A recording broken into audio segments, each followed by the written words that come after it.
يا هلا ومليون هلا بالحبايب. مبدئيا بعتذر على صوتي، دور برد في الصيف عادي دور برد. الحمد لله على كل حال، هنسمي الله ونصلي على الحبيب المصطفى. اللهم صل وسلم وبارك على سيدنا محمد وعلى اله وصحبه وسلم تسليما كثيرا. كله يصلي على النبي ولايك للفيديو. النهارده مع احترامي للشيف نادية السيد، لما كانت تعمل فيديو وتقول لك بدون مكونات خزعبليه، لا ده بقى اللي بدون مكونات خزعبليه حقيقي يا شيف نادية. مش زي ما انت بتقولي. هحتاج ايه يا جماعه؟ هحتاج 2 حبه طماطم، واحده فلفل اخضر، وتلت فلفلايه حمرا وتلت فلفلايه صفراء وشويه زيتون. بس هو ده اللي هحتاجه. وعندي اختيارين، يا اما عندك لفه جلاش او ما عندكيش لفه جلاش. هقولك تجيبي كوبايه ميه عليها معلقه صغيره سكر ومعلقه صغيره خميره وحبه صغيره خل، واقلبهم كويس قوي مع بعض. ودي كوبايه دقيق، يعني بصوا اهو ما خدتش ربع الكيلو دقيق، وشويه بيكنج باودر وشويه ملح ومعلقه لبن بودره اختياري. هعجن كل المكونات دي مع بعض في ميه دافيه. انا هحط لها خميره بس انا العجينه مش عايزاها تكون هشه وقوام العجينه الهشه والكلام ده كله، لا. انا عايزه العجينه خفيفه جدا، خفيفه مش في قوامها، لا، خفيفه لما اخبزها. بس بحط لها بيكنج باودر عشان ما تبقاش مكتومه، بس انا مش عايزاها بقى ايه تخمر وحجمها يتضاعف والكلام ده كله. والخميره الفوريه صغيره قوي، يعني نص معلقه كده صغيره ومعلقه سكر.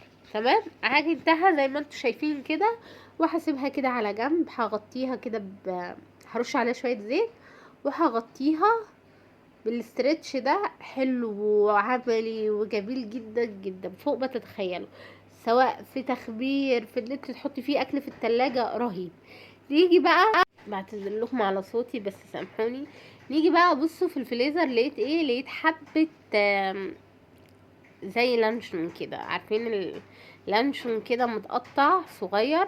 وممكن لو عندك بيف مدخن رومي عندك، بلاش الكلام ده عشان ايه، احنا قلنا مكونات على قد الايد. لو عندك شوية لانشون، عندك اللي هو السوسيس، النقانق، عندك صدر فرخة، عندك معلقة لحمة مفرومة، شوية بسطرمة، المتاح والموجود عندك.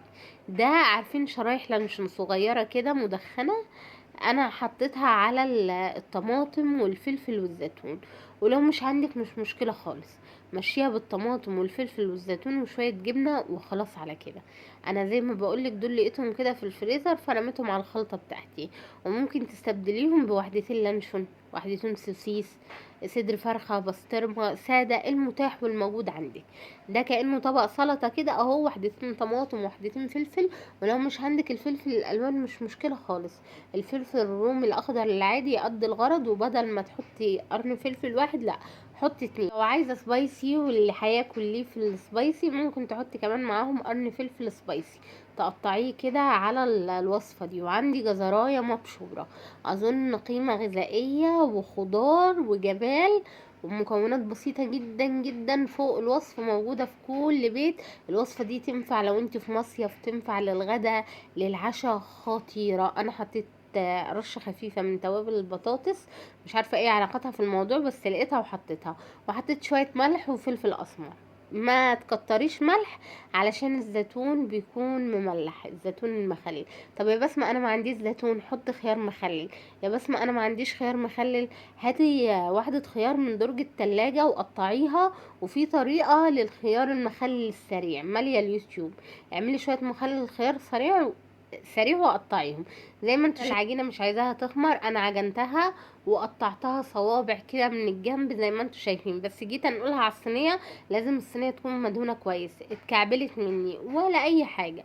انا كنت قادره ان انا اقطع الجزء ده، بس عايزه اقولك ان انت لو لسه مبتدئه او بنوته صغيره، لا عادي وما تقلقيش وهتبقى زي الفل. ظبطيها كده في الصينيه، عشان احنا لو حشيناها وحطيناها محشيه ممكن تتقطع مننا.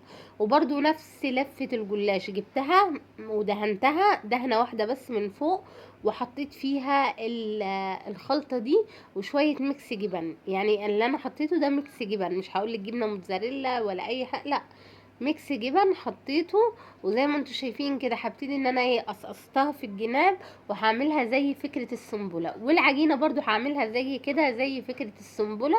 وهضيف على الوش يا اما شوية، انا الخليط حطيت له بيضة يا جماعة، الخليط حطيت له واحدة بيضة، بيضة واحدة بس. هضيف على الخليط يا اما شوية حليب يا اما بيضة بشوية حليب، بس انا اكتفيت بالمادة الدهنية بس، رشيتهم بمادة دهنية وحطيت لهم شويه سمسم على الوش ودخلتهم الفرن. طبعا تسويه العجينه غير الجلاش بيستوي بسرعه. وهقصها بالمقص، المقص عملي وهيسهل معايا القص زي ما انتوا شايفين، واخده لون تحفه. انا ليه عملتها بالعجينه وليه عملتها بالجلاش؟ هي انا اساسها بحطها في لفه جلاش، وخصوصا لو الناس اللي طالعه المصيف، الناس اللي عايزه غدا خفيف او عشاء خفيف، حلوه وعمليه جدا جدا. بس لو انت يا ستي ما عندكيش لفه جلاش، بكوبايه دقيق هتعملي العجينه. تسالوني بقى انت كبسمه حبيت الجلاش اكتر ولا العجينه؟ لا، حبيت العجينه اكتر. عايزه اقول لكم فكره سهله خفيفه مليانه خضار، حطي على الخضار شويه بيضه وقلبيهم كويس زي ما قلنا، وحلوه وعمليه مع شويه شيبسي بطاطس، اعمليها شيبسي وشويه مخلل، طبق سلطه.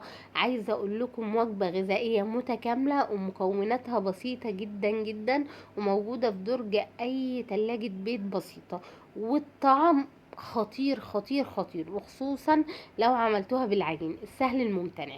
هو ده فيديو النهاردة، بتمنى يكون عجبكم، وشير لو عجبكم الفيديو، واشتراك في القناة وتفعيل الجرس عشان يوصلكم كل جديد، وشجعوني عشان نعمل وصفات احلى واحلى. مستنية رأيكم تحت في الكومنتات، تدوا الوجبة دي كام من 10، مع العلم طعمها وريحتها هي وفي الفرن كانت فوق الخطيرة. جربوها وهتعجبكم، سهلة وبسيطة وعلى قد الايد. مع السلامة.